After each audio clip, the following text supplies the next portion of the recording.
श्री गुरुवे नमः। जय जय श्री राधे। श्री नागेश्वर ज्योतिर्लिंग पौराणिक कथा। शिव पुराण के अनुसार महाशिवरात्रि के दिन 12 ज्योतिर्लिंग के स्मरण मात्र से व्यक्ति के हर कष्ट दूर हो जाते हैं। 12 ज्योतिर्लिंग में 10वां स्थान नागेश्वर ज्योतिर्लिंग का आता है। रुद्र संगीता में शिव को दारुका वन नागेशम के रूप में बताया गया है। मान्यता है कि यहाँ दर्शन करने से तमाम पापों का अंत हो जाता है। नागेश्वर ज्योतिर्लिंग गुजरात के द्वारिका धाम से 17 किलोमीटर बाहरी क्षेत्र में स्थित है। नागेश्वर का अर्थ है नागों के देवता। जिन लोगों की कुंडली में सर्प दोष होता है उन्हें यहाँ धातुओं से बने नाग नागिन अर्पित करना चाहिए। मान्यता है कि इससे नाग दोष से छुटकारा मिल जाता है। पौराणिक कथा के अनुसार दारुका नाम की एक प्रसिद्ध राक्षसी थी जो पार्वती जी से वरदान प्राप्त कर अहंकार में चूर रहती थी। उसका पति दारुका महान बलशाली राक्षस था। उसने बहुत से राक्षसों को अपने साथ लेकर समाज में आतंक फैलाया हुआ था। वह यज्ञ आदि शुभ कर्मों को नष्ट करता हुआ संत महात्माओं का संहार करता था। वह प्रसिद्ध धर्मनाशक राक्षस था। पश्चिम समुद्र के किनारे सभी प्रकार की संपदाओं से भरपूर 16 योजन विस्तार पर उसका एक वन था जिसमें वह निवास करता था। दारुका जहाँ भी जाती थी वृक्षों तथा विविध उपकरणों से सुसज्जित वह वनभूमि अपने विलास के लिए साथ साथ ले जाती थी। महादेवी पार्वती ने उस वन की देखभाल का दायित्व दारुका को ही सौंपा था, जो उनके वरदान के प्रभाव से उसके ही पास रहता था। उससे पीड़ित आम जनता ने महर्षि औरवे के पास जाकर अपना कष्ट सुनाया।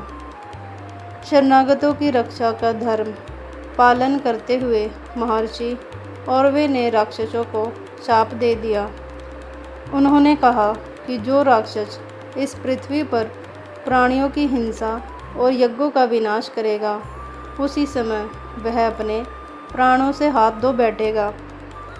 महर्षि औरवे द्वारा दिए गए शाप की सूचना जब देवताओं को मालूम हुई तब उन्होंने दुराचारी राक्षसों पर चढ़ाई कर दी। राक्षसों पर भारी संकट आ पड़ा। यदि वे युद्ध में देवताओं को मारते हैं तो शाप के कारण स्वयं मर जाएंगे और यदि उन्हें नहीं मारते तो पराजित होकर स्वयं भूखे मर जाएंगे। उस समय दारुका ने राक्षसों को सहारा दिया और भवानी के वरदान का प्रयोग करते हुए वह संपूर्ण वन को लेकर समुद्र में जा बसी। इस प्रकार राक्षसों ने धरती को छोड़ दिया और निर्भयतापूर्वक समुद्र में निवास करते हुए वहाँ भी प्राणियों को सताने लगे। एक बार धर्मात्मा और सदाचारी सुप्रिय नामक शिव भक्त वैश्य था। जब वह नौका पर सवार होकर समुद्र में जलमार्ग से कहीं जा रहा था उस समय दारुक नामक एक भयंकर बलशाली राक्षस ने उस पर आक्रमण कर दिया। राक्षस दारुक ने सभी लोगों सहित सुप्रिया का अपहरण कर लिया और अपनी पुरी में ले जाकर उसे बंदी बना लिया।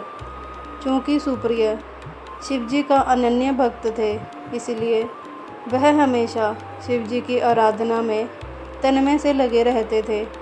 कारागार में भी उनकी आराधना बंद नहीं हुई और उन्होंने अपने अन्य साथियों को भी शिवजी की आराधना के प्रति जागरूक कर दिया।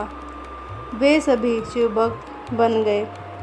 कारागार में शिवभक्ति का ही बोलबाला हो गया था। जब इसकी सूचना राक्षस दारुक को मिली तो वह क्रोध में उबल उठा। उसने देखा कि कारागार में सुप्रिय ध्यान लगाए बैठा है तो उसे डांटते हुए बोला, वैश्य, तो आंखें बंद करके मेरे विरुद्ध कौन सा षड्यंत्र रच रहा है। वह जोर जोर से चिल्लाता हुआ धमका रहा था। इसका उस पर कुछ भी प्रभाव न पड़ा।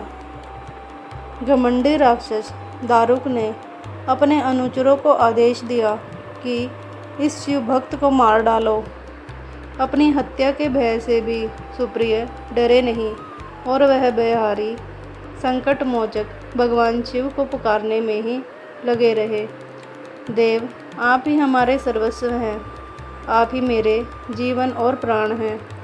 इस प्रकार सुप्रिय वैश्य की प्रार्थना को सुनकर भगवान भोले एक बिल से प्रकट हो गए। उनके साथ ही 4 दरवाज़ों का एक सुंदर मंदिर प्रकट हुआ। उस मंदिर के मध्य भाग में गर्भगृह में एक दिव्य ज्योतिर्लिंग प्रकाशित हो रहा था तथा शिव परिवार के सभी सदस्य भी उसके साथ विद्यमान थे। वैश्य सुप्रिय ने शिव परिवार सहित उस ज्योतिर्लिंग का दर्शन और पूजन किया। वही नागेश्वर ज्योतिर्लिंग के रूप में प्रसिद्ध हुए। नमः पार्वती पते, हर हर महादेव। जय जय श्री राधे।